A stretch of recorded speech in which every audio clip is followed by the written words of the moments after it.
Hello and welcome back to the channel. We've just got episode 3 of Star Wars The Acolyte, and I'm quite interested by this one as the synopsis on Disney Plus is on a mysterious planet, the tragic journey of two sisters begins. So it looks like we're going to have a little bit of an explanation on what's been going on with Osha and May and their past, which I think is kind of, well, it's definitely needed. I'm surprised we're getting it this early, as I thought they'd kind of build up the mystery around it a little bit more before going, okay, here's what happened. However, we may only be getting the, and that's kind of a pun there, only be getting the beginning of the story, or maybe only getting one perspective, that being the Jedi's rather than May's, and I think that might help bridge the gap between why the sisters is so different and why they chose to go down such different paths, with Osha obviously beginning out as a Jedi, eventually leaving the Order True, and then May supposedly being the acolyte of this mysterious Sith figure. So I'm interested to see what we've got in store for this week. But yeah, without further ado, let's actually get into the episode.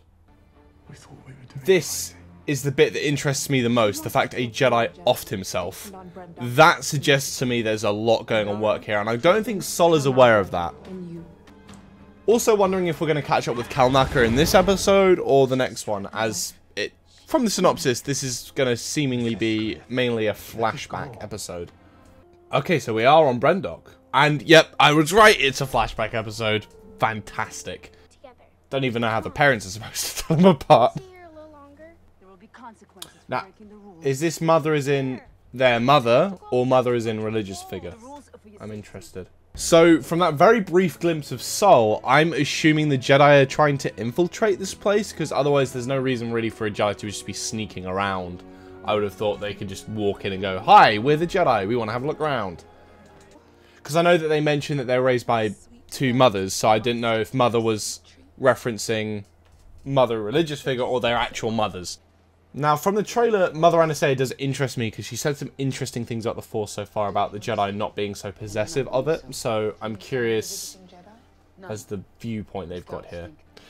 I'm still putting my money on the fact that they're a dyad in the Force. That is where I am laying my bet for this season, so I'm interested to see if I'm right in that. It'll also be nice to see Force lessons from a teacher that's not a Jedi or a Sith.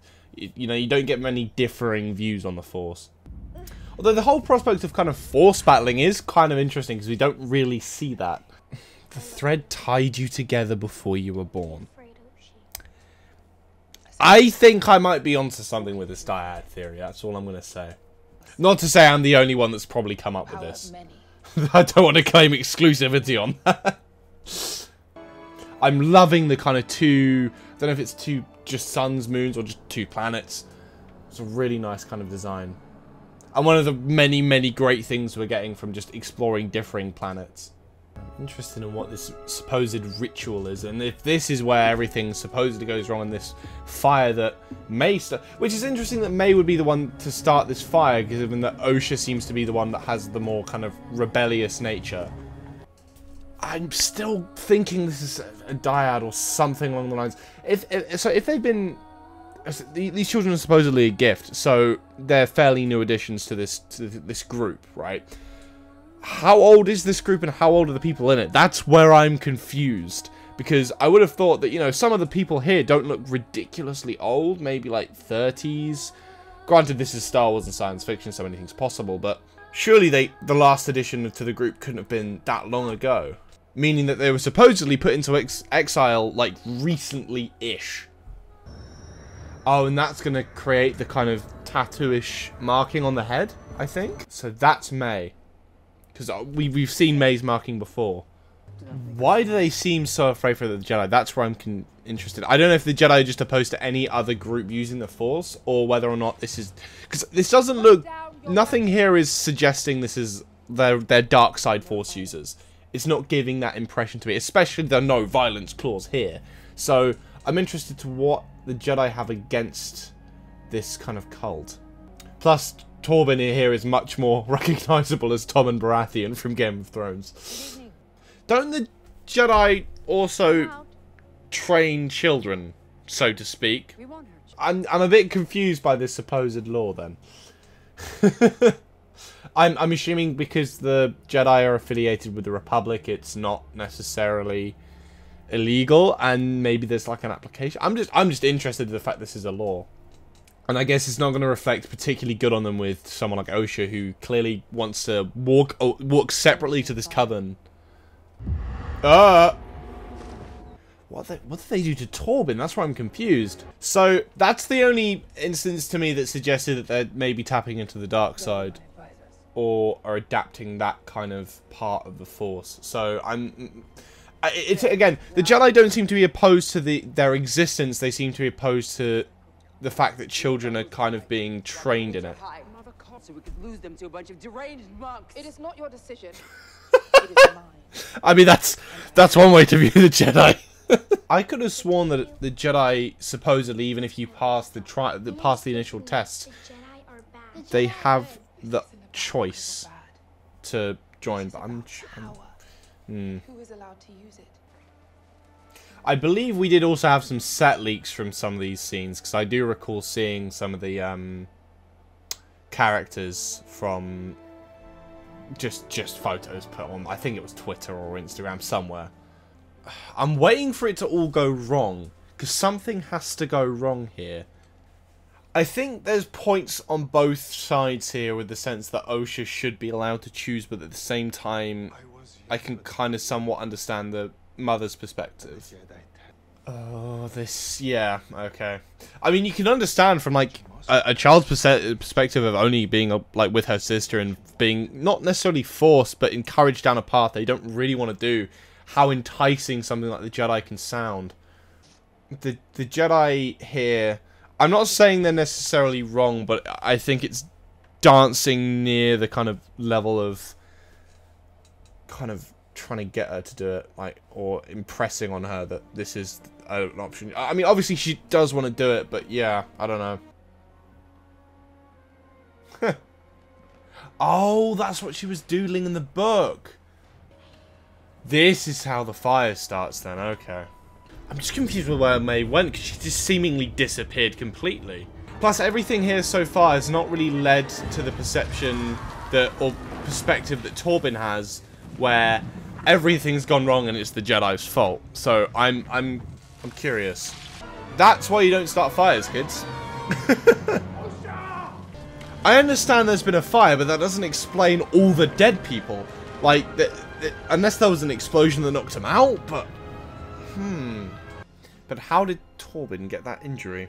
And why did Torben think everything was his fault? I'm guessing maybe they had a run-in with May, or something like that? There was a run-in of sorts. I don't know. Okay, so that wasn't the most thrilling of the 3 episodes we've gotten so far, but it did give us a lot of information. Now, it seems to me that this Mother Anastasia character is the mother of the 2 girls, Osha and May, and she created them. Now, I'm a bit confused there, because that would suggest to me something similar to Anakin. Now, Anakin wasn't well, Anakin was supposedly created by the Force. Now, we don't fully understand exactly how that works. Whether or not that's the same for Osha and May, we don't really know, because we don't also know how strong these 2 are in the Force. Now, when Anakin was tested, they were like, oh my god, it's off the scale. To my understanding, they haven't done that with either of these 2 twins. So, I would have thought, and Torben did take a blood sample, we saw that happen. Now, unless we're going to see later in the series of them going, oh my goodness, they've got midichlorian counts that are incredibly high. Obviously, I don't think, to me, this is related to a Chosen One prophecy. However, this could suggest either they're created in some way by the Force, or what. I'm just very interested, because that seems to be a very, very short line that led to a lot of questions to be asked about the existence of the twins and how they kind of came into fruition. Now, it does say that their other mother did say that they carried them. However, the idea of creation, saying, oh, well, I created them, suggests maybe they used some of their magic and sorcery, for want of a better word. And that's another point. I'm very interested in their kind of perspective on the Force. Now, it didn't seem inherently dark side in the way that they were talking about it, but that kind of aspect of just all of a sudden making Torben's eyes roll on the back of his head and go dark. Something has to have gone on there. And that looked kind of like... They didn't look like a light side Force ability, let's just say that much. So, I think maybe this is a religious group that is maybe involved in the dark side of the Force. And again, the line of saying we were hunted to extinction, how old is the Order? Because again, the Jedi, to my knowledge, I don't think they're Sith. I think that would have been a lot more apparent if that group was a bunch of Sith. Maybe they are in communion with a Sith. Maybe Mother Anastasia is a follower or supposed, maybe was an acolyte herself of this other Sith, and the Sith comes back, sees May, and recruits May. Or what? It's led to a lot more questions than answers, I think, this episode. And I think we're going to get some answers is when we see May's perspective. Now, we've seen Osha's perspective, and I think that is the point of this episode, to give the main background context and show us Osha's story. But we don't know what happened with May, because, again, she lighted that fire, and all of a sudden, poof, disappeared. We don't know where she went. And her interaction with Torben suggests that they actually had an interaction, whether or not that was in the test. However, that wouldn't really add up with what Torben's saying as it all being the Jedi's fault. So, did the Jedi potentially fan the flames? Now, Sol maybe wasn't aware of this because, well, he was trying to find Osha and save Osha. However, Kelnaka, I've forgotten her name for the Indara. I nearly said Trinity. Kelnaka, Indara, and Torben were not with Sol when he was going to look for Osha, so potentially they're involved in something greater that Sol either isn't aware about or maybe is aware about. We don't really know, but the understanding is that May did start the fire, and it does seem that way. However, I'm not necessarily taking this at face value because of the other. It doesn't add up with the other side of the story, and also a lot of those bodies were just kind of lying there unconscious, with no kind of sign that they'd been burned, no kind of like marks from rubble hitting them or anything. So how did they die? And also, Sol pulled her away from the body. Was that to hide a lightsaber burn, maybe? Like, there's a lot of different things that could have gone on here. So I really do mean it when I think this episode has given us more questions than answers. It's certainly given us a lot to think about, which I think is good. As to how this would kind of rank for me personally against the other two, this, to me, is more of an informative episode, and I think doesn't necessarily compare as well, or not necessarily as well. It's not really the same kind of vein of episode as the first two were. I still enjoyed it, and I think it's good that we're getting more information, but I'm mainly curious because it's just given us more questions, man, and I think that's what I like so much about the Acolyte, is that when we have questions about things that are going on, things that are happening, because it is happening in such a... In an era that is basically unaffected by the Skywalker saga, there aren't answers. We don't know. Like, there's things that we can guess and theorize about based on other aspects of Star Wars in the future, but because it's so disconnected from the main series, we don't really know what's going to happen, and when we go, I don't know what's happening here, we don't have to just Google it to find out some lore from a comic or a book, or an episode of a TV series. Like, it's completely untouched, which I think is really the main strength of the Acolyte, at least to me personally, and I do just love the High Republic. But yeah, more questions than answers in summary. But, ladies and gentlemen, boys and girls, that will be all for today's reaction for the Acolyte. Thank you all incredibly so much. I don't know where I got incredibly from.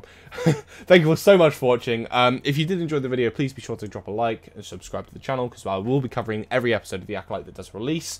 I'll try and get these out every Wednesday, but there may be a little bit of disruption in that schedule. But yeah, let me know what you guys thought of the episode down below, and any of your theories. I'm also still very diehard on this Diet of the Force theory. That to me is very, very hinted at by the constant 1 and 2. The power of 2 is different to the power of 1, or there's two different distinctions, because having 2 can be 2 individuals, but I think in this sense it's 2 is in the sense of 2 joining to become 1. I don't know.